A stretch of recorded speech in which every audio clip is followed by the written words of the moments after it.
지잡대 출신이 28년을 다녀봤자 과장이지 뭐가 되겠어. 복도 끝에서 들려오던 그 말을 이만복은 못 들은 척 걸어갔습니다. 그렇게 수십 번을 못 들은 척했습니다. 그런데 그 남자에게는 아무도 모르는 것이 하나 있었습니다. 낡고 너덜너덜한 수첩 한 권. 60곳의 이름이 빼곡히 적힌 그 수첩이 얼마짜리인지 아무도 몰랐습니다. 그를 잘라낸 회사가 그것을 알게 된 건 거래처가 하나씩 조용히 사라지기 시작했을 때였습니다. 소리도 없이 예고도 없이 과연 그 수첩 한 권이 만들어낸 결말은 무엇이었을까요? 사연 시작 전에 구독과 좋아요를 눌러주시고 어디에서 듣고 계신지 댓글 남겨주시면 그곳으로 건강과 행복이 가득하길 기원하겠습니다. 2024년 11월에 한성상사 사무실은 아침부터 묘한 기운이 감돌았다. 영업3팀 과장 이만복은 오늘도 누구보다 먼저 출근했다. 28년째 변하지 않은 습관이었다. 새벽 6시 반이면 어김없이 집을 나서고 7시가 되기 전에 자리에 앉아 하루를 시작했다. 거래처 현황 파일을 열고 오늘 방문할 순서를 정리하고 팀원들이 하나둘 들어오면 조용히 고개를 끄덕이는 것. 28년 동안 단 하루도 어긴 적 없는 루틴이었다. 그런데 오늘은 달랐다. 자리에 앉자마자 느껴졌다. 사람들이 평소보다 낮은 목소리로 이야기를 나누고 있었다. 3, 4, 5 모여 수군거리다가도 이만복과 눈이 마주치면 슬쩍 고개를 돌렸다. 뭔가를 알고 있으면서 모르는 척하는 사람들의 얼굴이었다. 이만복은 애써 신경을 끄고 파일을 열었다. 오늘 방문할 거래처는 3곳이었다. 오전에 성원상회, 점심 이후에 대양물산, 오후 늦게 신흥상회. 28년간 직접 발로 뛰며 관계를 쌓아온 곳들이었다. 오전 10시였다. 사내 인트라넷 게시판에 공고 하나가 올라왔다. 한성상사 조직 효율화 및 인력 재편 계획 공고. 이만복은 천천히 읽어 내려갔다. 희망퇴직 신청 기간, 위로금 지급 기준, 대상자 선정 기준. 손가락이 스크롤을 내리다 마지막 줄에서 멈췄다. 근속 20년 이상, 직급 과장 이하 우선 검토. 28년. 과장. 두 단어가 가슴속으로 천천히 파고들었다. 화면을 보는 이만복의 눈이 잠시 흔들렸다. 사무실 안이 조용해졌다. 공고를 읽은 사람들이 하나둘 고개를 들어 이만복을 바라봤다. 그 시선들이 무엇을 의미하는지 이만복은 알고 있었다. 근속 28년. 직급과장.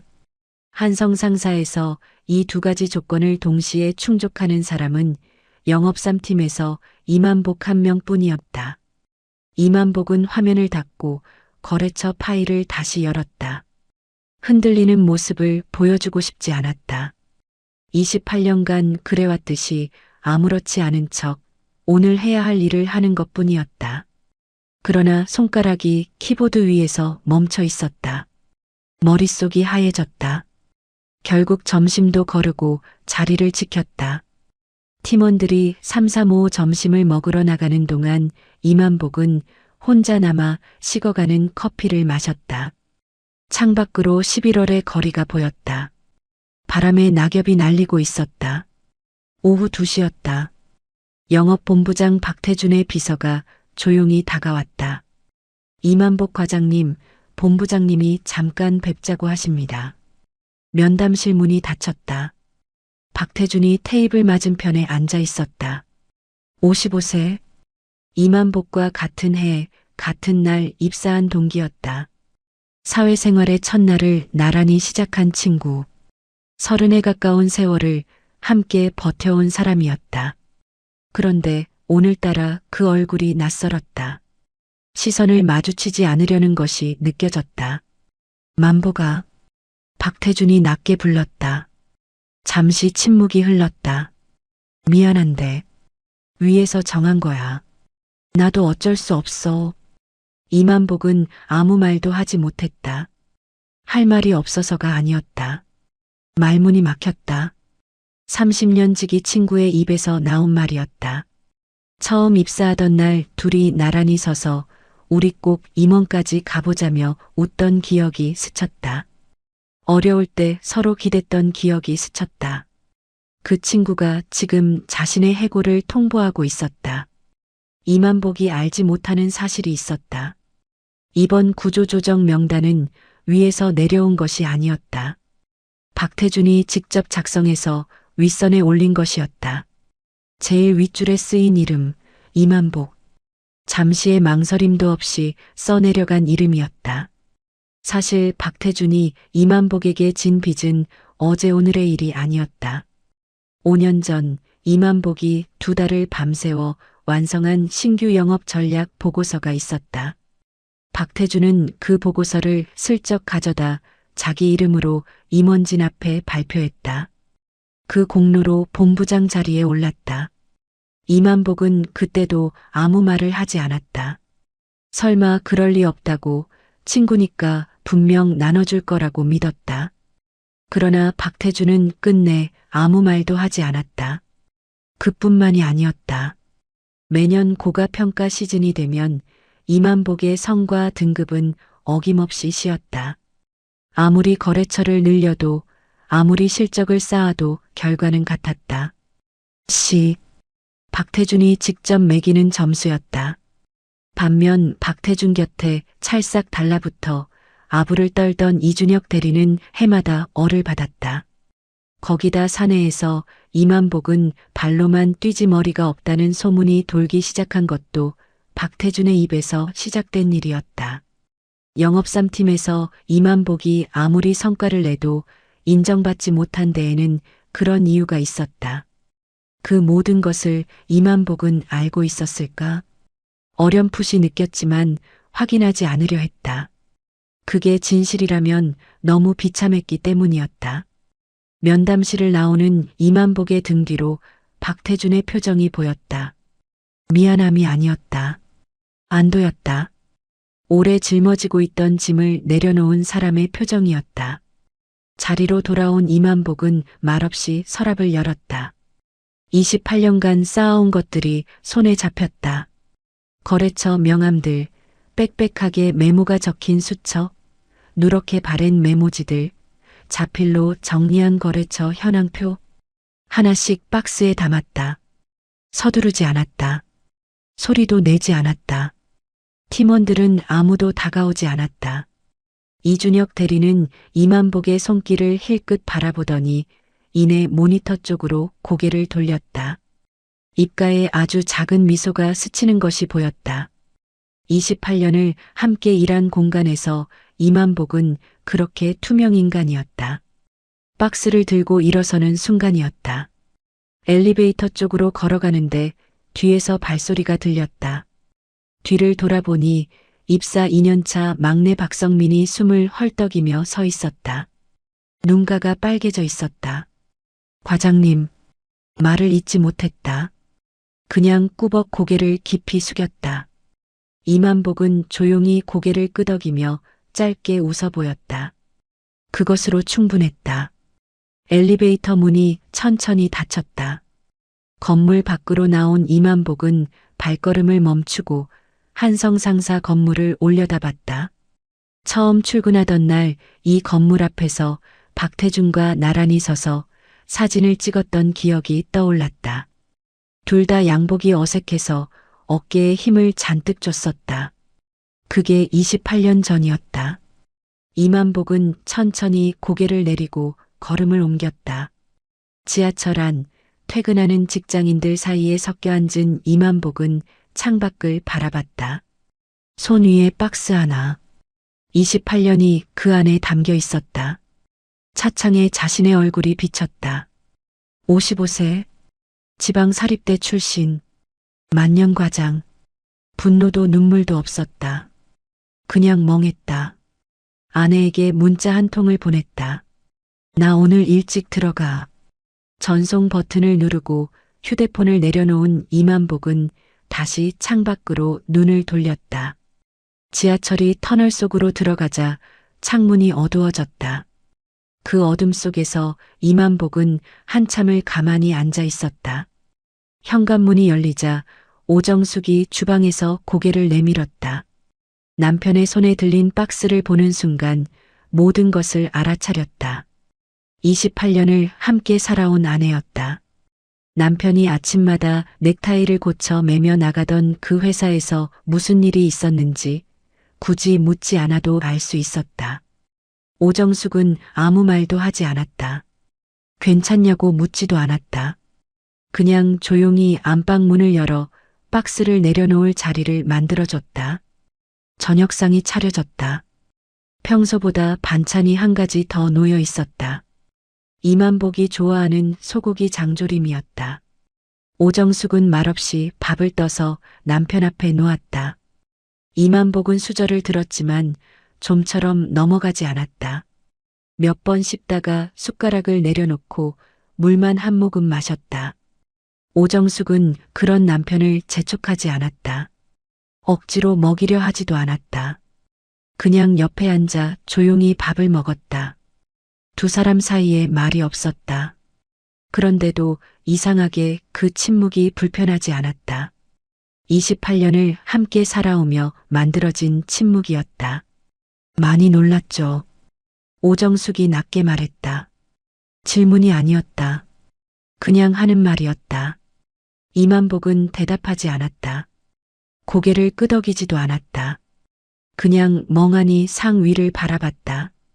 오정숙은 더 이상 아무 말도 하지 않았다. 남편이 말하고 싶을 때 말할 것이라는 걸 알았다. 28년을 함께 살아오며 배운 것이었다. 이만복이 힘들 때 가장 필요한 것은 위로의 말이 아니라 그냥 옆에 있어주는 사람이라는 것을. 밥상을 물리고 이만복은 혼자 안방으로 들어갔다. 방 한쪽에 놓인 박스를 한참 바라보다가 천천히 뚜껑을 열었다. 명함들, 메모지들, 자필거래처 현황표, 그 아래 깔린 낡은 수첩 하나가 손에 잡혔다.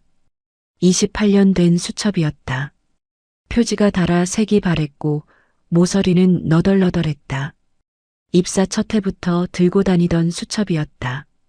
처음엔 거래처 담당자 연락처를 적는 것으로 시작했다. 나중엔 그 옆에 메모가 붙기 시작했다.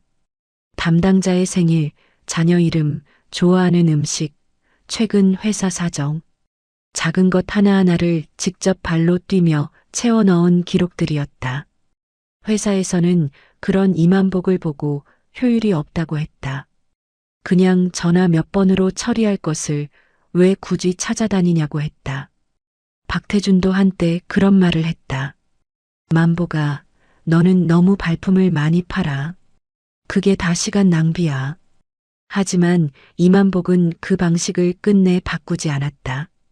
사람과 사람 사이의 신뢰는 전화 몇 통으로 만들어지는 게 아니라는 걸 알았기 때문이었다. 이만복은 수첩을 천천히 넘겼다. 성원상의 오달수 사장. 처음 만났을 때 문전박대를 당했다. 3번을 찾아가고 나서야 커피 한 잔을 얻어 마셨다. 그렇게 시작한 거래가 벌써 20년이 넘었다. 오 사장은 매년 연말이면 이만복에게 직접 전화를 했다. 올해도 수고 많았다고, 내년에도 잘 부탁한다고. 그 전화를 받을 때마다 이만복은 이 일을 계속할 수 있겠다는 힘을 얻었다. 올해는 그 전화를 받을 수 있을지 알 수 없었다. 신흥상의 최병철 사장.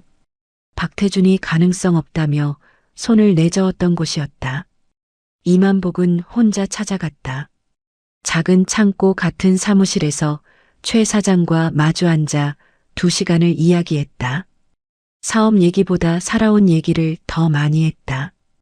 그 자리에서 첫 계약이 성사됐다.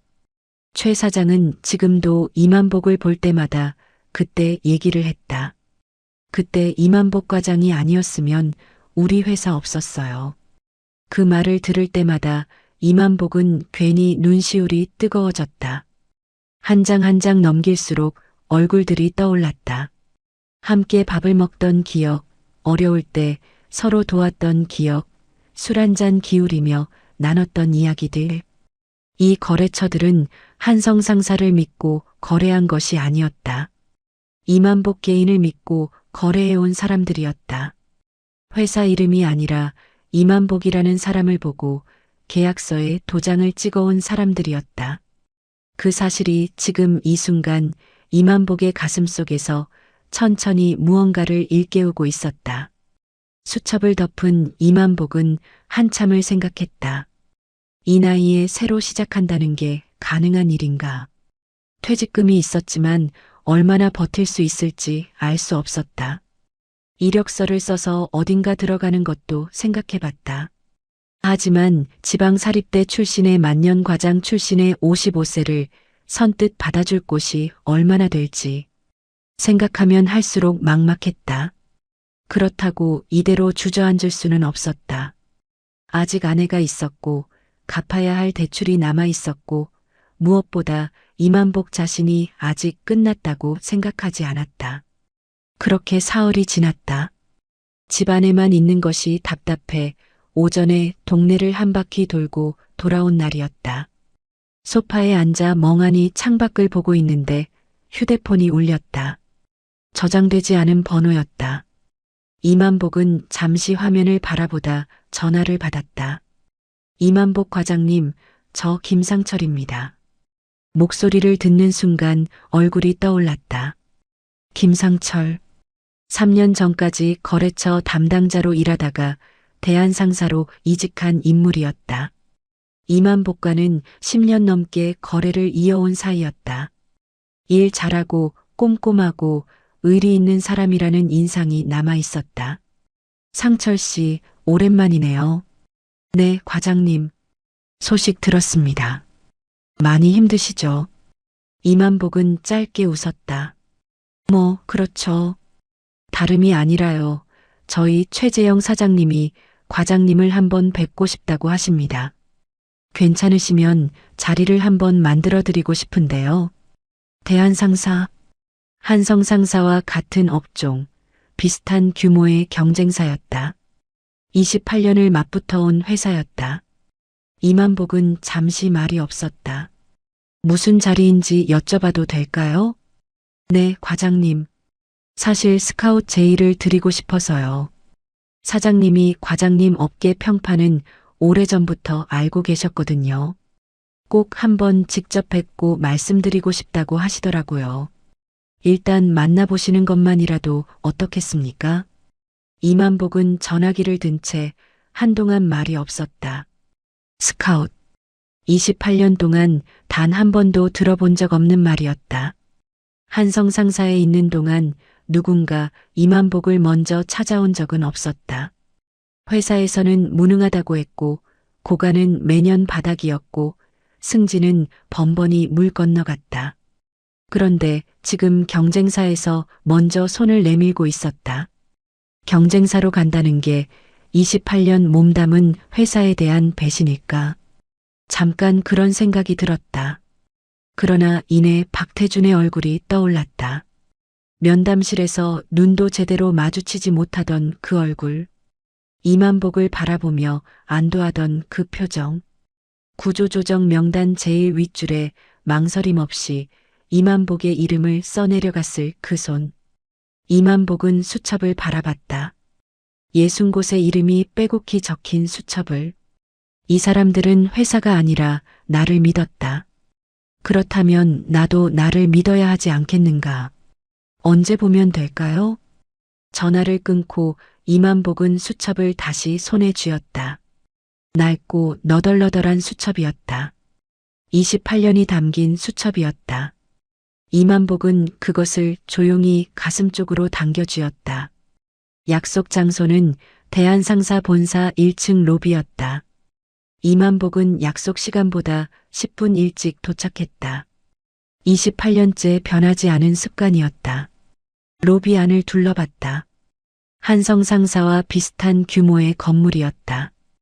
1층 로비에 회사 로고가 크게 붙어 있었고 직원들이 분주하게 오가고 있었다. 이만복은 소파에 앉아 조용히 기다렸다. 잠시 후 엘리베이터에서 김상철이 내려왔다. 3년 만에 보는 얼굴이었다. 예전보다 조금 여위었지만 반가운 얼굴이었다. 김상철은 이만복을 보자마자 빠른 걸음으로 다가왔다. 과장님, 오래 기다리셨습니까? 아니요, 방금 왔습니다. 김상철이 꾸벅 인사를 했다. 오시느라 수고하셨습니다. 사장님이 기다리고 계십니다. 올라가시죠.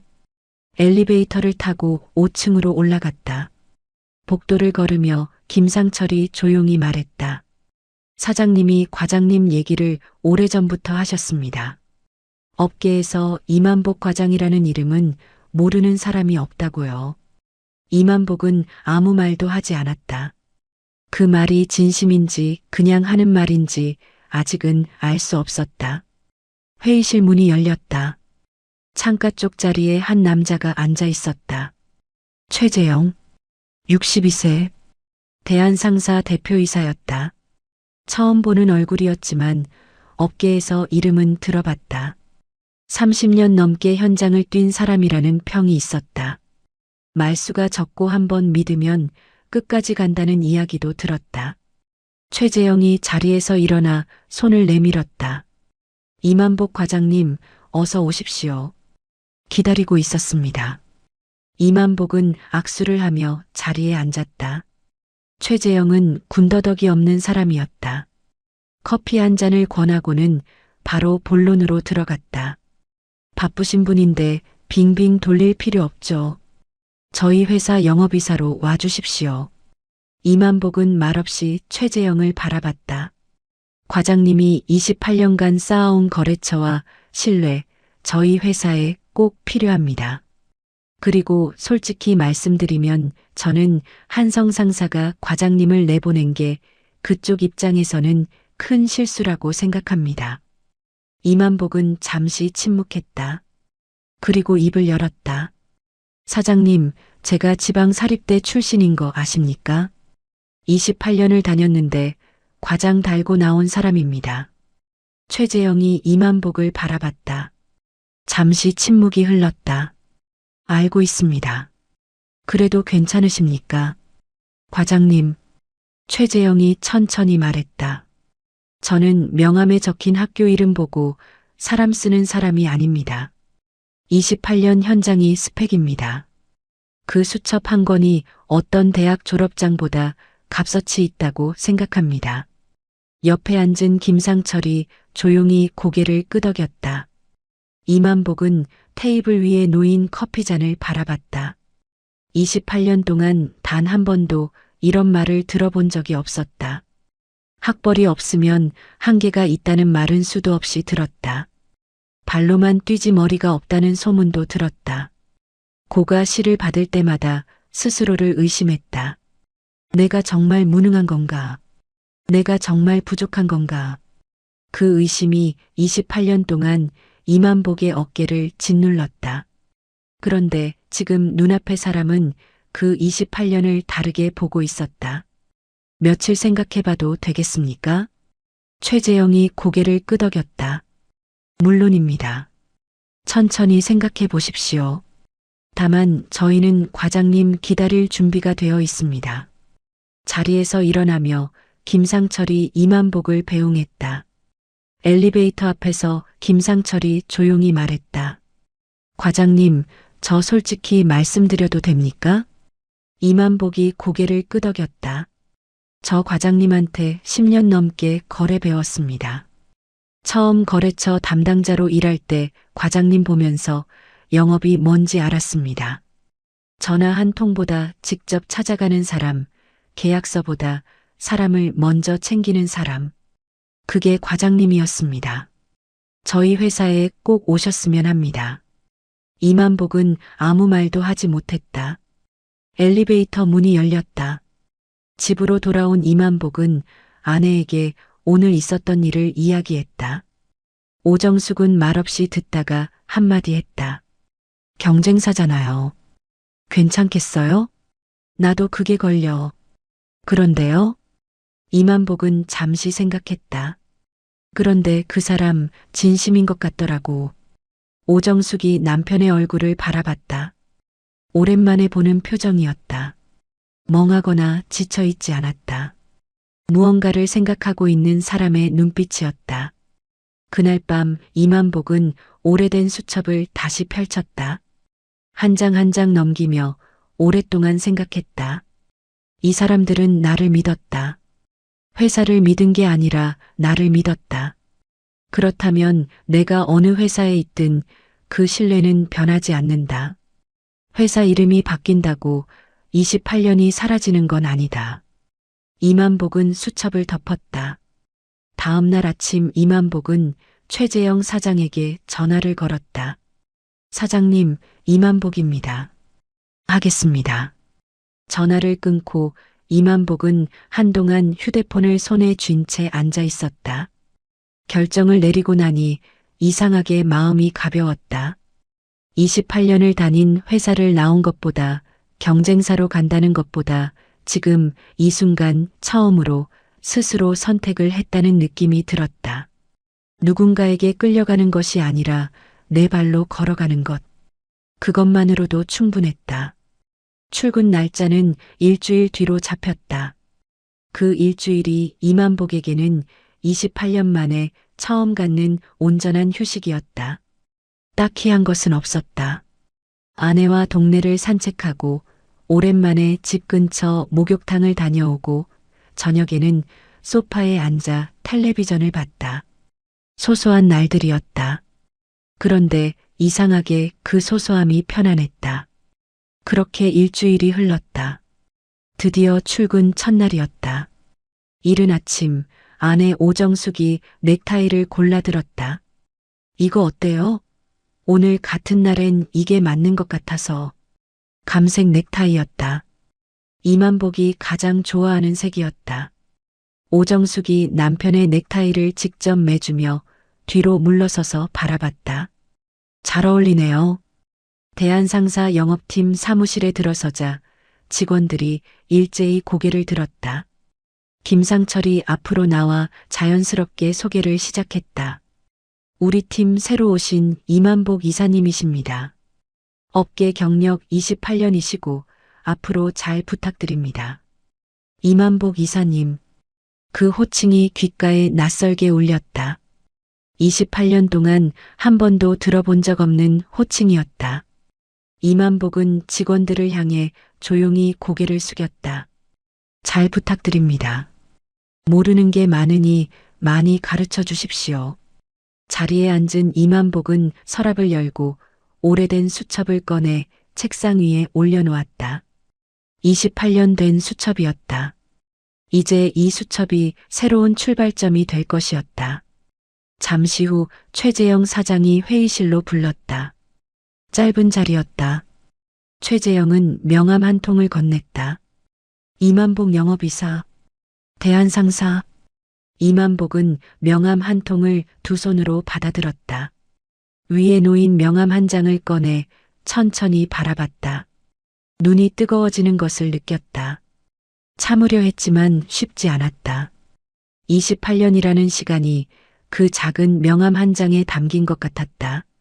지방사립대 출신, 만년과장, 무능하다는 소문이 따라다니던 남자의 이름 석자, 옆에 이사라는 두 글자가 적혀 있었다. 최재영이 조용히 말했다. 잘 부탁드립니다, 이사님. 이만복은 명함을 조심스럽게 통 안에 다시 넣었다. 그리고 자리에서 일어나며 깊이 고개를 숙였다. 감사합니다, 사장님. 후회하지 않으시게 하겠습니다. 대한상사에서의 첫 아침이 밝았다. 이만복은 오늘도 누구보다 일찍 출근했다. 28년째 변하지 않은 습관이었다.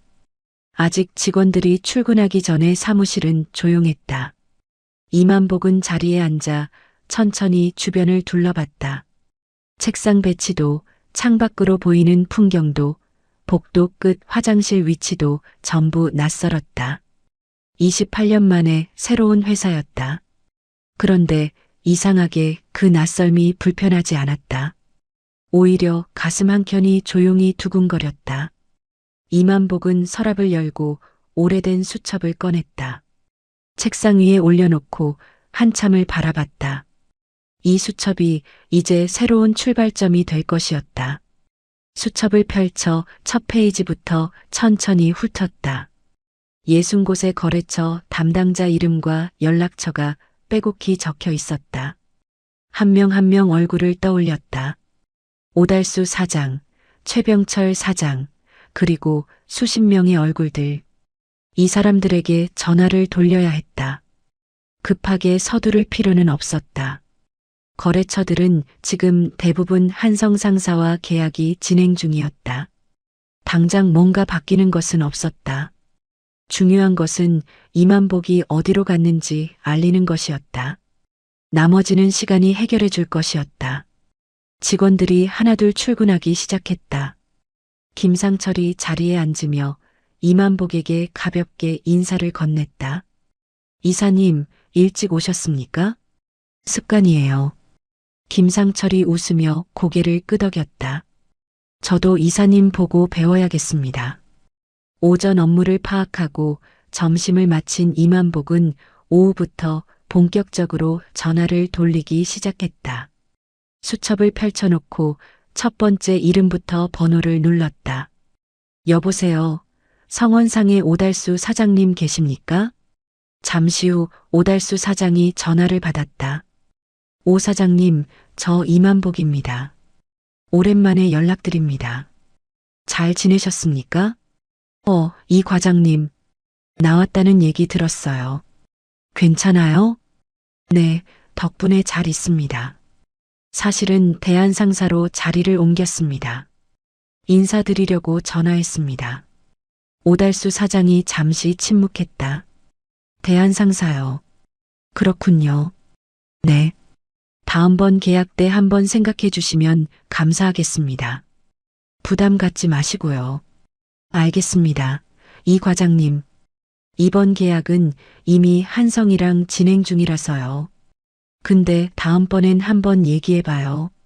담담한 대답이었다. 억지도 없었고 의리도 없었다. 어차피 비슷한 회사면 아는 사람이랑 하는 게 편하다는 현실이었다. 이만복은 그것으로 충분했다. 감사합니다, 사장님. 그럼 또 연락드리겠습니다. 전화를 끊고 다음 번호를 눌렀다. 한 명 한 명 안부를 묻고 옮겼다는 사실을 알리고 다음번에 한번 생각해 달라는 말을 남겼다. 반응은 제각각이었다. 반가워하며 금방 갈게요 하는 사람도 있었고 애매하게 넘기는 사람도 있었고 한성 상사와 계속 거래하겠다는 사람도 있었다. 이만복은 일희일비하지 않았다. 어떤 반응이 오든 담담하게 인사를 하고 전화를 끊었다.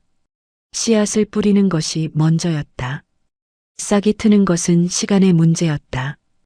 오후 내내 전화를 돌렸다. 40곳과 통화를 마쳤다. 퇴근 시간이 다가올 무렵 김상철이 다가왔다. 이사님, 오늘 어떠셨습니까? 이만복은 수첩을 덮으며 말했다. 아직 좀 낯설긴 한데 나쁘지 않네요.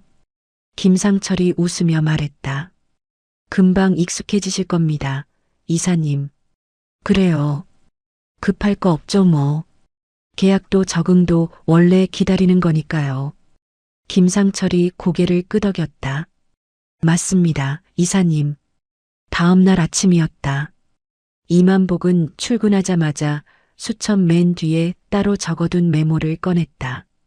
한성 상사 시절 눈여겨봤지만 한 번도 거래를 못했던 업체들의 목록이었다. 박태준이 가능성 없다며 손을 내저었던 곳들이었다. 이만복은 그중 첫 번째 업체 주소를 수첩에서 확인했다. 외근 가방을 들고 지하 주차장으로 내려갔다. 대한상사에서 배정받은 업무용 승용차였다. 이만복은 차에 올라 내비게이션에 주소를 입력하고 출발했다. 서울 외곽의 공단 지역이었다. 도로를 달리는 동안 이만복은 창밖으로 스쳐 지나가는 건물들을 바라봤다. 한성 상사 다닐 때는 영업용 차량을 쓰려면 팀장 결제를 받아야 했다. 그것도 팀장 기분에 따라 반려되는 일이 적지 않았다. 지금은 아무도 눈치를 줄 사람이 없었다. 그 사실이 새삼 실감났다. 목적지에 도착했다. 작은 공단 골목 안쪽에 자리한 업체였다. 한성물산. 직원 10명, 남짓의 소규모 업체였다. 이만복은 잠시 간판을 올려다보다가 문을 열고 들어갔다. 사무실 안에 중년 남자 한 명이 서류를 들여다보고 있었다. 한성물산 대표 김진호였다. 처음 보는 얼굴이었다. 이만복이 들어서자 김진호가 고개를 들었다. 안녕하십니까? 대한상사 이만복입니다. 갑자기 찾아와서 죄송합니다. 김진호가 의아한 표정으로 이만복을 바라봤다. 앉으시죠. 이만복은 자리에 앉아 명함을 두 손으로 건넸다. 그리고 이야기를 시작했다. 대한상사의 제품과 조건에 대한 이야기보다 김진호 대표의 사업 이야기를 먼저 물었다. 어떤 업체와 거래하고 있는지, 어떤 부분이 불편한지, 앞으로 어떤 방향으로 키우고 싶은지. 김진호는 처음엔 경계하는 눈치였지만 이야기를 나눌수록 조금씩 마음을 열었다. 이만복은 서두르지 않았다.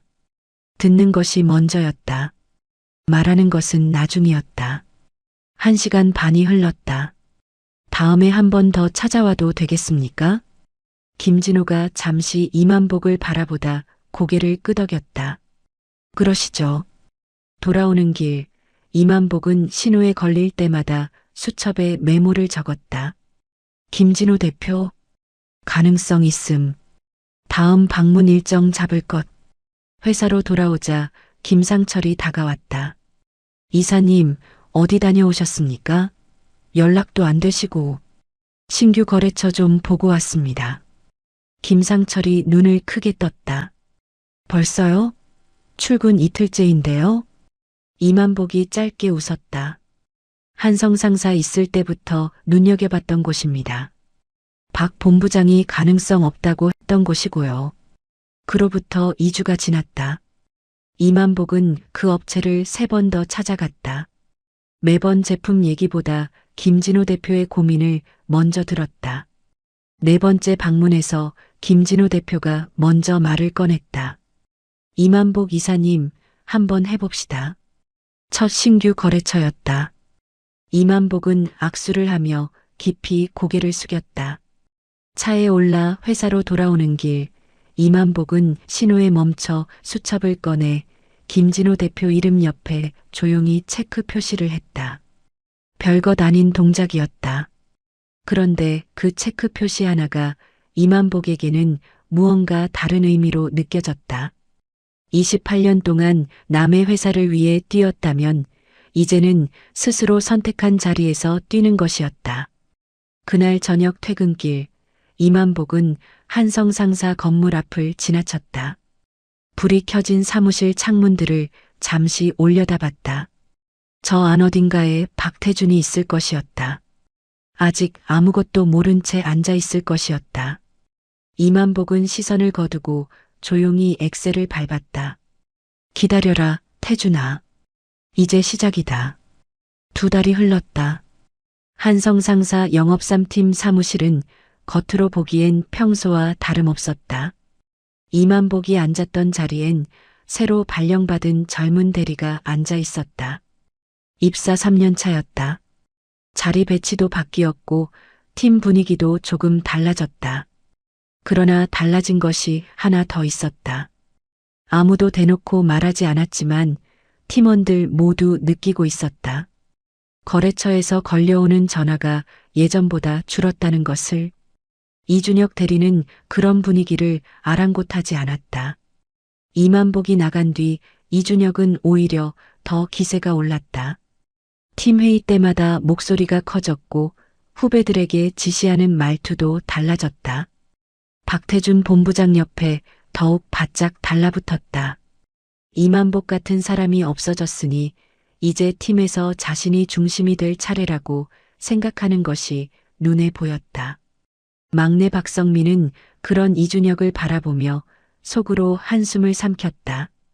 이만복 과장이 있을 때와 팀 분위기가 얼마나 달라졌는지 느끼는 사람은 박성민 뿐인 것 같았다. 그날 오전이었다. 팀장이 거래처 현황을 점검하던 중 낯선 내용을 발견했다. 오랜 거래처 중 한 곳에서 계약 갱신 의사가 없다는 연락이 온 것이었다. 팀장은 거래처에 직접 전화를 걸었다. 안녕하십니까? 한성 상사 영업3팀입니다. 이번 계약 갱신 관련해서 연락드렸는데요. 아, 네. 저희가 이번엔 다른 쪽으로 진행하기로 했습니다. 혹시 이유를 여쭤봐도 될까요? 그냥 여러 가지 사정이 있어서요. 전화가 끊겼다. 팀장은 잠시 화면을 바라보다가 박태준에게 보고했다. 본부장님, 성원상회에서 계약 갱신을 안 하겠다고 합니다. 박태준이 고개를 들었다. 왜? 잘 모르겠습니다. 그냥 사정이 있다고만 하더라고요. 요즘 경기가 안 좋아서 그런가. 다른 데도 알아봐. 박태준은 대수롭지 않게 넘겼다. 거래처 하나가 빠지는 일은 영업을 하다 보면 있을 수 있는 일이었다. 특별히 신경 쓸 이유가 없었다. 이준혁 대리도 옆에서 거들었다. 요즘 중소기업들이 비용 절감한다고 거래처 바꾸는 경우가 많더라고요. 본부장님. 크게 신경 안 쓰셔도 될 것 같습니다. 박태준이 고개를 끄덕였다. 그렇겠지. 한편 대한상사 사무실에는 조용한 활기가 돌고 있었다. 김상철이 이만복의 자리로 다가와 낮게 말했다. 이사님, 성원상의 오달수 사장님한테서 연락 왔습니다. 다음 계약 저희랑 하고 싶다고 하십니다. 이만복은 서류에서 눈을 들었다. 표정 변화는 없었다. 그러나 가슴속에서 뭔가가 조용히 움직이는 것이 느껴졌다. 첫 번째였다. 전화를 돌리기 시작한 지 2달 만이었다. 씨앗이 처음으로 싹을 틔운 순간이었다. 알겠어요. 오 사장님께 감사하다고 전해드리고 담당자 연결해드리세요. 김상철이 고개를 끄덕이며 돌아섰다. 이만복은 다시 서류로 눈을 내렸다. 잠깐 손을 멈추고 수첩을 꺼내 성원상의 오달수 사장 이름 옆에 조용히 체크 표시를 했다. 그것으로 끝이었다. 며칠 후 최재영 사장이 이만복을 짧게 불렀다. 이사님, 성원상의 건 잘 됐다고 들었습니다. 네, 사장님. 첫 발걸음입니다. 최재영이 고개를 끄덕이며 짧게 말했다. 잘하고 계십니다, 이사님. 이만복은 자리로 돌아와 수첩을 다시 펼쳤다. 아직 체크가 안 된 이름들이 훨씬 많았다. 서두를 필요는 없었다. 하나씩이었다. 신규 거래처 개척도 조용히 이어지고 있었다. 김진호 대표와 계약을 맺은 뒤 이만복은 수첩 뒤편의 메모 목록을 하나씩 지워나가고 있었다. 한성상사 시절 박태준이 가능성 없다고 손을 내저었던 업체들이었다. 이만복은 직접 차를 몰고 찾아갔다. 제품 얘기보다 상대방의 이야기를 먼저 들었다. 서두르지 않았다. 한 번 만나고 또 만나고 그렇게 신뢰를 쌓아나갔다. 오달수 사장의 소개로 새로운 업체와도 연결이 됐다. 이만복이 직접 뛴 것도 있었고 사람이 사람을 데려오는 경우도 생겨났다. 씨앗들이 조용히 뿌리를 내리고 있었다. 그로부터 한 달이 더 지났다. 한성상사 영업3팀에 또 다른 이탈 소식이 들어왔다. 이번엔 한 곳이 아니었다. 2곳이 동시에 계약 갱신을 거절했다. 팀장이 2곳 모두에 전화를 걸었지만 돌아오는 대답은 비슷했다. 저희 사정이 있어서요. 다른 곳으로 진행하기로 했습니다. 팀장이 미간을 찌푸리며 박태준에게 보고했다. 본부장님, 이번 달에만 3곳이 계약 갱신을 안 하겠다고 합니다. 박태준이 손에 들던 서류를 내려놓았다. 3곳? 어디야? 팀장이 업체 이름을 읊었다. 성원상회, 신흥상회, 대양물산. 박태준은 이름을 들으며 뭔가 걸리는 느낌이 들었다. 셋 다 오래된 거래처였다. 그것도 이만복이 직접 관리하던 곳들이었다. 그러나 박태주는 그 생각을 금세 털어냈다. 이만복은 이미 회사를 나간 사람이었다. 은퇴라도 한 것인지 별 소식도 없었다. 설마 그 사람이 이 상황과 관련이 있겠냐 싶었다. 혹시 어디로 넘어갔는지 확인해봐. 팀장이 나간 뒤 박태주는 이준혁을 불렀다. 이준혁 씨, 요즘 거래처 관리 어떻게 하고 있어? 이준혁이 자신 있는 표정으로 대답했다. 열심히 하고 있습니다. 본부장님. 이번 달 신규 거래처도 2곳 발굴했고요. 거래처 이탈이 좀 있는 것 같은데 경기 탓인 것 같습니다. 크게 걱정 안 하셔도 될 것 같은데요. 박태주는 잠시 이준혁을 바라보다가 고개를 끄덕였다. 그러나 마음속 어딘가 찜찜한 느낌이 좀처럼 가시지 않았다. 다음 날 팀장이 다시 보고했다. 본부장님 확인해 봤습니다. 3곳 다 대한상사로 넘어간 것 같습니다. 대한상사? 네. 박태준의 눈썹이 미세하게 움직였다.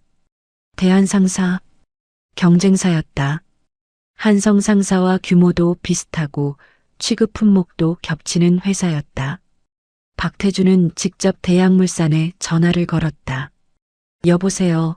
저 한성상사 박태준입니다. 이번에 저희랑 계약을 안 하시는 이유가 혹시 있으십니까? 아, 박 본부장님. 저희가 이번엔 대한상사랑 진행하기로 했습니다. 혹시 저희 조건이 맞지 않으셨나요? 다시 한번 조율해 드릴 수 있는데요. 조건 문제가 아닙니다. 거기 이만복 이사님이랑 계약하기로 했습니다. 전화기를 든 박태준의 손이 굳었다. 에이? 이만복이요? 네, 오래 알고 지낸 분이라서요. 박 본부장님도 아시잖습니까? 전화가 끊겼다. 박태준은 한동안 수화기를 내려놓지 못했다. 이만복. 자신이 직접 구조조정 명단에 올려 내보낸 사람이었다. 그 사람이 대한상사 이사로 가 있었다. 그리고 지금 자신의 거래처를 하나씩 가져가고 있었다. 박태준은 의자에 등을 기댔다. 창밖을 바라봤다. 3곳. 아직은 3곳이었다. 그러나 그 3곳 모두 이만복이 20년 넘게 직접 관리하던 거래처였다. 만약 이만복이 나머지 거래처에도 연락을 돌렸다면 그 생각이 머릿속을 스치자 등줄기가 서늘해졌다. 박태준은 자리에서 일어나 창가로 걸어갔다. 아래를 내려다보며 한참을 서 있었다. 입술이 굳게 다물렸다. 이 자식이. 그 말이 혼잣말로 새어나왔다. 박태준은 그날 밤 잠을 이루지 못했다. 이만복, 대한상사 이사. 그 2가지 사실이 머릿속에서 떠나지 않았다. 구조조정으로 내보낸 뒤 별 소식이 없길래 그냥 쉬고 있는 줄 알았다. 작은 회사 어딘가에 자리를 잡았거나 아예 은퇴했거나. 그런데 대한상사 영업이사였다. 이만복 같은 사람이 이사 자리를 꿰찼다는 것도 놀라웠지만 더 놀라운 것은 그 사람이 벌써부터 움직이고 있었다는 사실이었다. 지금 확인된 것은 3곳이었다. 3곳 모두 대한상사로 넘어간 것이 확인됐다. 그러나 박태준은 알고 있었다. 이만복이 관리하던 거래처가 그 3곳만이 아니라는 것을. 28년간 직접 발로 뛰며 쌓아온 거래처가 수십 곳이었다. 만약 그 모든 곳에 이만복이 연락을 돌렸다면 그 생각이 머릿속을 스치자 등줄기가 서늘해졌다. 박태준은 뒤척이다 결국 새벽 3시가 넘어서야 겨우 눈을 감았다. 다음 날 아침 박태준은 출근하자마자 영업3팀 팀장을 호출했다. 앞으로 거래처 계약 만료 일정 전부 다 뽑아봐. 이번 달부터 6개월치. 만료되는 곳마다 갱신 여부 미리 확인하고 바로 보고해. 팀장이 고개를 끄덕이며 나갔다. 박태주는 혼자 면담실에 앉아 창밖을 바라봤다. 지금 당장 할 수 있는 것은 선제적으로 거래처들에게 연락을 취하는 것이었다. 먼저 움직여야 했다. 박태주는 직접 전화기를 들었다. 주요 거래처 담당자들에게 하나씩 전화를 돌리기 시작했다. 사장님, 저 한성 상사 박태준입니다. 잘 지내셨습니까? 다름이 아니라 이번 계약 조건 관련해서 특별히 신경 써드리려고 전화드렸습니다. 이번에 저희가 특별 조건으로 진행해 드릴 수 있습니다. 반응은 대부분 애매했다. 아, 네. 알겠습니다. 한번 생각해 볼게요. 저희는 아직 결정 못했습니다. 어떤 거래처는 더 직접적이었다. 박 본부장님, 솔직히 말씀드리면요.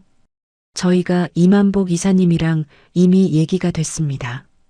죄송합니다. 전화를 끊고 박태주는 한동안 말이 없었다. 조건 문제가 아니었다. 가격을 낮춰도 서비스를 더 얹어줘도 소용없었다.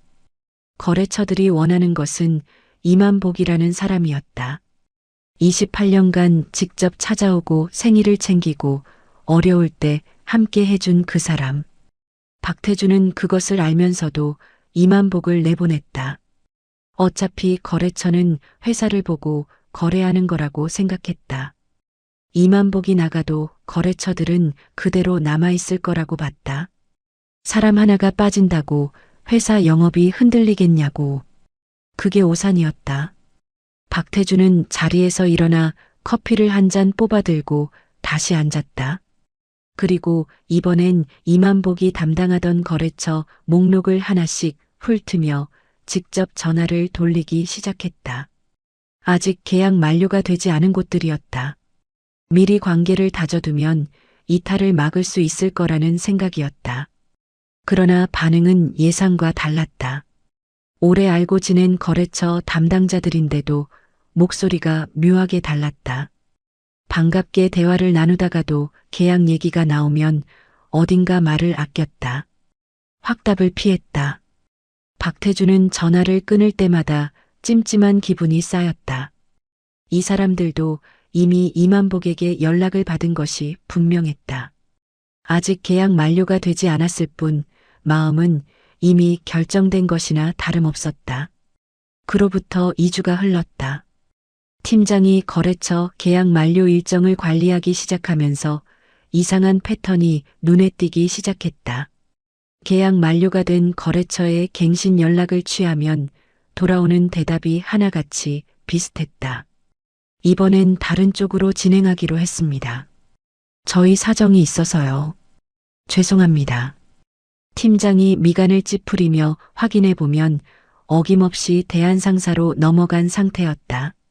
하나씩 하나씩 소리 없이 빠져나가고 있었다. 요란한 소리도 없었고 항의도 없었다. 그냥 계약이 끝나는 순간 조용히 돌아서는 것이었다. 그것이 오히려 더 무서웠다. 팀장이 보고했다. 본부장님, 이번 달에만 4곳이 추가로 대한상사로 넘어갔습니다. 지난번 3곳까지 합치면 총 7곳입니다. 박태준의 눈썹이 굳었다. 7곳. 네. 전부 이만복 과장님이 담당하시던 거래처들입니다. 박태준은 한동안 아무 말도 하지 않았다. 7곳. 연간 거래액으로만 따져도 30억이 넘는 금액이었다. 이 속도라면 한 달 뒤에는 얼마가 될지 알 수 없었다. 이만복의 거래처가 60곳이었다. 지금까지 빠진 것이 7곳이라면 아직 50곳 이상이 남아 있었다. 그 거래처들의 계약 만료 시점이 하나씩 돌아올 때마다 이 숫자는 계속 늘어날 것이었다. 이준혁이 면담실 문을 두드렸다. 본부장님, 이번 달 신규 거래처 발굴 현황 보고 드리러 왔습니다. 몇 곳이야? 2곳입니다. 본부장님. 열심히 뛰고 있습니다. 박태주는 대꾸하지 않았다. 신규 2곳. 나가는 것이 7곳인데 들어오는 것이 2곳이었다. 이준혁을 내보내고 박태주는 혼자 숫자를 들여다봤다. 이준혁은 아직도 상황 파악을 못하고 있었다. 아부만 잘하면 다 된다고 생각하는 사람이었다. 이만복이 없어진 뒤 팀에서 자신이 중심이 될 거라고 우쭐해하던 그 사람이 지금 이 상황에서 신규 두 곳을 가져왔다며 뿌듯해하고 있었다. 박태주는 쓴웃음이 나왔다. 이준혁 같은 사람 10명을 데려다 놔도 이만복 1명을 못 당했다. 그렇게 한 달이 더 지났다. 팀장의 보고는 갈수록 무거워졌다. 7곳이 10곳이 됐고 10곳이 15곳이 됐다. 거래처들은 아무 소리 없이 계약 만료와 동시에 조용히 빠져나갔다. 대한상사로, 이만복에게로, 연간 거래액으로 환산하면 70억이 넘는 금액이 날아간 것이었다. 이 숫자가 위에 올라가는 것은 시간 문제였다. 그리고 그 순간 자신이 어떤 질문을 받게 될지 박태주는 이미 알고 있었다. 그날 밤 박태주는 혼자 술을 마셨다. 30년 전 이만복과 처음 입사하던 날이 떠올랐다. 둘이 나란히 서서 임원까지 가보자고 했던 기억. 이만복의 전략 보고서를 가져다 자기 이름으로 발표하던 날. 구조조정 명단에 이만복의 이름을 쓰던 날. 그 순간들이 하나씩 스쳐 지나갔다. 그리고 그 모든 순간마다 이만복은 아무 말도 하지 않았다. 따지지도 않았고 화내지도 않았다.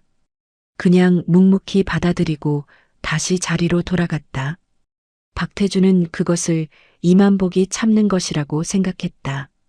아니면 그냥 순한 사람이라고 생각했다. 그런데 아니었다. 이만복은 그냥 때를 기다리고 있었던 것이었다. 내가 너무했나? 혼잣말이 새어나왔다. 그러나 그 말은 오래가지 않았다. 자존심이 후회보다 빨랐다.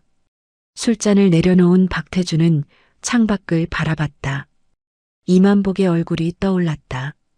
면담실에서 아무 말 없이 자리에서 일어나던 그 뒷모습이. 한편 그 시각 대한상사에서 이만복은 오늘도 제 시간에 퇴근해 아내와 저녁을 먹고 있었다. 오정숙이 국을 떠주며 말했다. 요즘 얼굴이 많이 좋아 보여요. 이만복이 수저를 들며 말했다. 그래. 응. 한성 상사 다닐 때랑 달라. 그때는 항상 어딘가 무거워 보였는데. 이만복은 잠시 생각하다 짧게 웃었다. 28년 만에 제대로 일하는 것 같아서 그런가 봐. 오정숙이 아무 말 없이 고개를 끄덕였다. 그것으로 충분한 대화였다. 두 사람은 말없이 밥을 먹었다. 바깥에서는 찬바람이 불고 있었지만 작은 식탁 위는 따뜻했다. 한성상사 월간 임원회의가 열리는 날이었다. 박태주는 아침부터 속이 좋지 않았다. 지난 며칠간 보고서를 몇 번이나 다시 들여다봤지만 숫자는 달라지지 않았다. 영업 3팀 거래처 이탈 현황. 누계 35곳. 연간 거래액 기준 손실액 175억. 그 숫자를 임원들 앞에서 설명해야 했다. 박태주는 넥타이를 고쳐 매며 거울을 봤다. 얼굴이 헬쑥해 보였다. 잠을 제대로 못 잔 날들이 쌓여 있었다. 그는 심호흡을 한번 하고 회의실로 향했다. 임원회의실은 이미 사람들로 가득했다. 대표이사 강민호를 비롯해 각 본부장들이 자리를 잡고 있었다. 박태주는 조용히 자리에 앉았다. 회의가 시작됐다. 각 부서별 월간 실적 보고가 이어졌다. 생산팀, 관리팀, 물류팀. 숫자들이 오갔다. 그리고 마지막 순서였다. 영업본부. 강민호 대표가 보고서를 펼쳤다. 잠시 침묵이 흘렀다. 그 침묵이 어떤 의미인지 박태주는 알고 있었다. 박 본부장. 강민호가 낮게 불렀다. 네, 대표님. 영업 3팀 거래처 이탈 현황 설명해 보세요. 박태준이 자리에서 일어섰다. 회의실 안의 시선이 일제히 그에게 쏠렸다. 네. 지난 몇 달간 영업 3팀 담당 거래처 중 일부가 경쟁사로 이동한 것으로 파악되고 있습니다. 현재까지 누계 35곳이며 이에 따른 연간 거래액 기준 손실액은 약 175억으로 추산됩니다. 회의실 안이 싸늘해졌다. 강민호가 보고서에서 눈을 들었다. 35곳이요. 175억. 네. 일부라고 하셨는데 35곳이 일부입니까? 박태주는 말문이 막혔다. 옆에 앉은 임원들이 서로 눈짓을 주고받는 것이 보였다. 강민호가 계속했다. 어디로 넘어갔습니까? 대한상사입니다. 대한상사? 왜 하필 대한상사입니까? 박태준이 잠시 망설이다 입을 열었다. 해당 거래처들이 대한상사 이만복 이사와 오랜 친분이 있어서 그쪽으로 이동한 것으로 파악됩니다. 그 순간 회의실 분위기가 달라졌다. 강민호가 천천히 고개를 들었다. 이만복 이사요. 혹시 우리 회사에 있던 이만복 과장 말씀하시는 겁니까? 네, 대표님. 우리가 내보낸 그 사람? 네. 강민호가 잠시 말이 없었다. 그리고 조용히 물었다. 그 사람을 내보낸 게 누구입니까? 회의실 안이 완전히 조용해졌다. 박태주는 대답하지 못했다. 대답할 필요도 없었다. 이미 모두가 알고 있었다. 이번 구조조정 명단을 직접 작성해서 올린 것이 박태준이라는 것을. 임원 한 명이 조심스럽게 입을 열었다. 본부장님, 그러면 구조조정 대상자 선정 기준에 문제가 있었던 것 아닙니까? 175억짜리 영업맨을 내보낸 셈 아닙니까? 그 말이 회의실 안에 떨어지자 분위기가 더욱 무거워졌다. 박태주는 아무 말도 할 수 없었다. 반박할 말이 없었다. 실제로 그런 것이었으니까. 강민호가 보고서를 덮으며 말했다. 수습 방안 일주일 안에 가져오세요. 그리고 박 본부장. 네. 이 숫자가 더 늘어나기 전에 뭔가 해야 할 것 같습니다. 회의가 끝났다. 사람들이 자리에서 일어났다. 아무도 박태준에게 말을 걸지 않았다. 이준혁이 멀리서 박태준의 눈치를 살피다가 슬쩍 고개를 돌렸다. 박태준은 혼자 회의실에 남아보고서를 들여다봤다. 175억. 그 숫자가 눈에서 떠나지 않았다. 사무실로 돌아온 박태준은 팀장을 다시 불렀다. 남은 거래처들 전부 직접 방문할 거야. 일정 잡아봐. 팀장이 나간 뒤 박태준은 직접 차를 몰고 주요 거래처를 찾아다니기 시작했다. 명함을 들고 찾아갔다. 사과도 했고 더 좋은 조건을 제시하기도 했다. 그러나 돌아오는 반응은 하나같이 싸늘했다. 성원상의 오달수 사장은 박태준을 보자마자 단호했다. 박 본부장님, 저 솔직히 말씀드릴게요. 저 이만복 이사님이랑 20년 넘게 일했습니다. 그분이 저희 회사 어려울 때 어떻게 해줬는지 저는 잊지 않습니다. 조건 문제가 아니에요. 박태준이 말을 이으려 했다. 그래도 저희가 더 좋은 조건으로. 본부장님, 오달수 사장이 부드럽지만 단호하게 말을 잘랐다. 조건으로 되는 게 아닙니다. 저는 사람을 보고 거래합니다. 돌아오는 차 안에서 박태준은 한동안 시동을 걸지 못했다. 다음 거래처를 가도 결과는 비슷했다. 어떤 곳은 아예 만남을 거절했다. 어떤 곳은 만나주긴 했지만 이미 대한상사와 계약이 완료된 상태였다. 이만복의 벽이 얼마나 높은지 직접 몸으로 느끼는 날들이었다. 일주일이 지났다. 박태준은 수습 방안 보고서를 들고 강민호 대표를 찾아갔다. 그러나 보고서를 펼치는 순간 강민호의 표정이 굳었다. 박 본부장, 이게 수습 방안입니까? 신규 거래처 개척으로 손실분을 메운다는 건데 지금 이 속도로 신규를 얼마나 뚫을 수 있다고 생각하십니까? 박태준은 대답하지 못했다. 강민호가 보고서를 내려놓으며 말했다. 한 달 더 지켜보겠습니다. 그때까지 실질적인 방안을 가져오세요. 사무실로 돌아온 박태준은 자리에 앉아 한참을 멍하니 있었다. 이준혁이 조심스럽게 다가왔다. 본부장님 괜찮으십니까? 박태준은 대답하지 않았다. 이준혁의 얼굴을 바라봤다. 이 사람 때문에 이만복에게 매년 시를 줬다. 이 사람 덕분에 아부가 통하는 회사를 만들었다. 그리고 그 결과가 지금 이것이었다. 나가봐. 이준혁이 머뭇거리다 돌아섰다. 혼자 남은 박태준은 창밖을 바라봤다. 저 어딘가에 대한상사 건물이 있었다. 그리고 그 안에 이만복이 있었다. 오늘도 조용히 수첩을 펼치고 앉아 있을 것이었다. 서두르지도 않고 화내지도 않고 그냥 묵묵히 자기 일을 하고 있을 것이었다. 박태준은 오랫동안 그 방향을 바라봤다. 자존심과 현실 사이에서 긴 시간을 보냈다.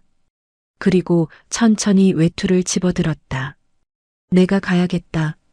박태준이 대한상사 로비에 들어선 것은 오후 3시가 조금 넘은 시각이었다. 평소 같았으면 절대 오지 않았을 곳이었다. 경쟁사 건물에 직접 발을 들여놓는다는 것 자체가 자존심이 허락하지 않는 일이었다. 그러나 자존심을 지킬 수 있는 상황이 아니었다. 임원회의에서 받은 질타, 거래처를 찾아다니며 들은 싸늘한 말들, 강민호 대표의 냉랭한 눈빛. 그 모든 것이 박태준을 이 자리까지 데려왔다. 로비 안내 직원에게 다가갔다. 이만복 이사님 좀 뵐 수 있을까요? 저 한성 상사 박태준이라고 합니다. 직원이 전화를 걸었다. 잠시 기다리는 동안 박태준은 로비 소파에 앉았다. 대한상사 로비는 한성 상사와 비슷한 규모였다. 직원들이 분주하게 오가고 있었다. 평범한 회사 로비였다. 그런데 지금 이 순간 박태준에게는 그 공간이 왜 이렇게 낯설고 어색하게 느껴지는지 알 수 없었다. 소파에 앉아 있는 것만으로도 어깨가 무거웠다. 여기가 어디인가? 자신이 내보낸 사람이 일하는 곳이었다. 5분쯤 지났을까? 엘리베이터 문이 열리며 이만복이 나왔다. 감색 넥타이에 단정한 정장 차림이었다. 같은 회사에서 수십 년을 봐온 얼굴이었다. 그런데 뭔가 달랐다. 어깨가 펴져 있었다. 표정이 달랐다. 한성 상사에 있을 때의 이만복은 항상 어딘가 조심스러워 보였다. 늘 눈치를 살피는 것 같았다. 고가 결과가 나올 때마다, 승진 발표가 날 때마다 조용히 고개를 숙이던 사람이었다. 그런데 지금 눈앞에 이만복은 그런 모습이 없었다. 그냥 자기 집에서 걸어 나오는 사람처럼 편안했다. 박태준은 그 모습을 보는 순간 가슴 한켠이 묘하게 불편해지는 것을 느꼈다. 두 사람의 시선이 마주쳤다. 말이 없는 긴 정적이 흘렀다. 로비 안 직원들이 오가는 소리가 멀게 느껴졌다. 박태준은 자리에서 일어나며 입을 열었다. 만복아, 우리 한번 얘기 좀 하자. 이만복은 천천히 고개를 끄덕였다. 어서 오세요, 박 본부장님. 올라가시죠. 엘리베이터 안에서 두 사람은 아무 말도 하지 않았다. 층수를 가리키는 숫자가 바뀌는 소리만 들렸다. 5층에서 문이 열렸다. 이만복이 앞서 걸었고 박태준이 뒤를 따랐다. 복도를 지나 작은 회의실로 들어갔다. 이만복이 상석에 앉았다. 박태준은 맞은편에 앉았다. 같은 해 입사에 같은 길을 걸어온 두 사람이 마주 앉은 자리였다. 그러나 지금 이 자리에서 주도권이 어디에 있는지는 누가 봐도 명확했다. 이만복이 먼저 입을 열었다. 차 한 잔 드릴까요? 아니, 괜찮아. 박태준이 손을 저었다. 잠시 침묵이 흘렀다. 박태준은 어떻게 말을 시작해야 할지 몰랐다. 오랜 친구에게 이런 부탁을 해본 적이 없었다. 아니, 이만복에게 무언가를 부탁해 본 적 자체가 없었다. 항상 받는 쪽이었고 항상 위에 있었다. 그런데 지금은 달랐다. 박태준이 천천히 입을 열었다. 만보가 솔직히 말할게. 거래처 좀 돌려줄 수 없겠나? 나 지금 위에서 엄청 압박을 받고 있어. 175억이 날아갔다고. 이러다 나 본부장 자리도 위험해. 이만복은 아무 표정 변화 없이 박태준을 바라봤다. 잠시 침묵이 흘렀다. 박 본부장님, 거래처는 제가 돌려드릴 수 있는 게 아닙니다. 그래도 네가 한마디만 해주면 되잖아. 거기 사람들이 내 말은 듣잖아. 그분들이 선택하신 겁니다. 제가 강요해서 된 일이 아닙니다. 계약 만료가 되면 어디랑 거래할지 스스로 결정하신 거예요. 박태준이 테이블 위에 손을 올려놓으며 몸을 앞으로 기울였다. 만보가 우리 입사 동기잖아. 그 세월이 있는데 이렇게 할 수 있어? 이만복은 그 말에 잠시 눈을 내렸다. 입사 동기. 그 단어가 가슴 어딘가를 건드렸다. 그러나 이만복은 흔들리지 않았다. 천천히 고개를 들며 말했다. 박 본부장님, 저한테 부탁하실 게 아닙니다. 그분들한테 직접 신뢰를 쌓으셔야죠. 시간이 걸리더라도요. 그게 지금 말이 돼? 당장 수습이 안 되면 나 끝이야. 저도 그랬습니다. 박 본부장님. 짧은 한마디였다.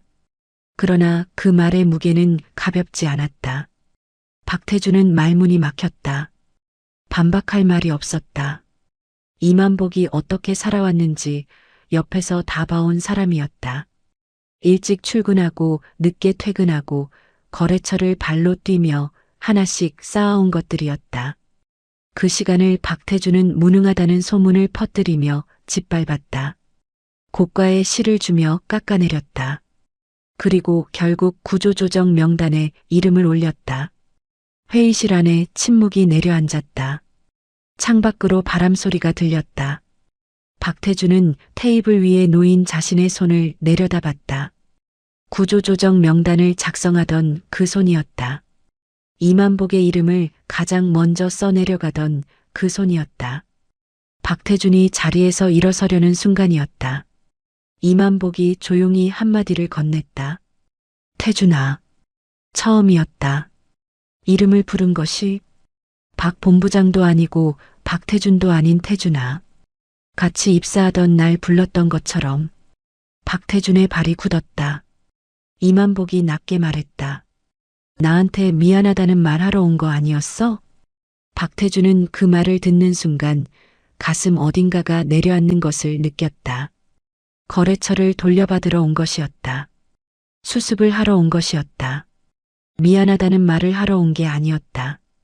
그런데 그 말을 듣는 순간 정말 미안하다는 말을 해야 한다는 것을 알았다. 박태준은 굳은 표정으로 한참을 침묵했다. 창밖으로 바람이 지나가는 소리가 들렸다. 눈앞에 이만복의 얼굴이 있었다. 화내지도 않고 따지지도 않고 그냥 조용히 바라보는 얼굴이었다. 그 얼굴을 보는 순간 박태준은 자신이 얼마나 비겁했는지 느꼈다. 천천히 고개를 숙였다. 미안하다, 만보가. 낮고 짧은 말이었다. 그러나 그 말이 나오기까지 긴 세월이 걸렸다. 이만복은 아무 말도 하지 않았다. 박태준을 바라보지도 않았다. 그냥 창밖을 바라봤다. 표정은 분노도 승리도 아니었다. 그냥 홀가분했다. 오랫동안 어깨를 짓누르던 무게가 그 순간 조용히 내려앉는 것 같았다. 박태준이 천천히 자리에서 일어났다. 더 할 말이 없었다. 회의실 문을 열고 나가는 박태준의 뒷모습을 이만복은 바라봤다. 복도를 걸어 엘리베이터 문이 닫히는 소리가 들렸다. 잠시 후 회의실 문을 노크하는 소리가 났다. 김상철이 문을 열고 들어왔다. 이사님, 괜찮으십니까? 이만복이 고개를 돌렸다. 보셨어요? 네. 로비에서 봤습니다. 잠시 침묵이 흘렀다. 김상철은 더 묻지 않았다. 이만복도 더 말하지 않았다. 굳이 말할 필요가 없었다. 이만복은 천천히 자리에서 일어나 외투를 걸쳤다. 그리고 책상 위에 놓인 수첩을 집어들었다. 낡고 너덜너덜한 수첩이었다. 입사 첫 해부터 들고 다니던 그 수첩이었다. 이만복은 수첩을 한번 바라보다가 조용히 가방 안에 넣었다.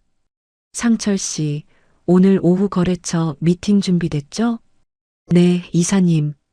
다 준비됐습니다. 갑시다. 두 사람은 함께 주차장으로 내려갔다. 김상철이 운전석에 탔고 이만복은 조수석에 자리를 잡았다. 차가 천천히 주차장을 빠져나와 도로로 들어서자 오후의 햇살이 차창 안으로 비스듬히 들어왔다. 잠시 후 신호에 걸리고 이만복은 자연스럽게 창밖으로 시선을 돌리니 11월의 하늘이 눈에 들어왔다. 구름 한 점 없이 맑고 넓은 하늘이었다. 짐을 싸서 나오던 날도 이런 날씨였던 것 같다. 아무도 배웅하지 않던 엘리베이터 안에서 박스 하나를 들고 지하철을 타고 집으로 돌아가던 그날도 하늘은 이렇게 맑았을 것이다. 그런데 그날은 왜 이 하늘이 이렇게 넓어 보이지 않았을까? 똑같은 하늘인데 아마도 그날의 이만복은 고개를 들 여유가 없었던 것이리라. 너무 오랫동안 짊어져온 무게가 있었으니까. 신호가 바뀌고 차가 앞으로 나아가기 시작했다. 이만복은 하늘에서 시선을 거두지 않은 채 조용히 생각했다. 오늘도 갈 곳이 있고 만날 사람이 있었다. 그것으로 충분하지 않은가. 입가에 작은 미소가 번졌다. 아우트로. 이만복은 끝내 화내지 않았습니다. 따지지도 않았고 소리치지도 않았습니다. 그냥 묵묵히 자기 자리에서 자기 일을 했을 뿐입니다. 28년 동안 쌓아온 신뢰는 회사 이름이 바뀐다고 사라지지 않았습니다. 사람과 사람 사이의 믿음은 그렇게 쉽게 없어지지 않으니까요. 우리 주변에도 이만복 같은 분들이 계실 겁니다. 학벌이 없다고, 배경이 없다고, 아부할 줄 모른다고 늘 뒷전으로 밀려나던 분들. 그러나 진짜 실력은 언젠가 반드시 드러나게 되어 있습니다. 때로는 시간이 걸리더라도요. 박태준이 무릎을 꿇은 것은 이만복에게 진 것이 아니었습니다. 자기 자신의 비겁함에 진 것이었습니다. 오늘 이야기가 조금이나마 위로가 되셨으면 좋겠습니다. 이야기를 끝까지 들어주신 분이 계시다면 잘 들었다고 댓글 하나만 남겨주세요. 구독과 좋아요 부탁드립니다. 감사합니다.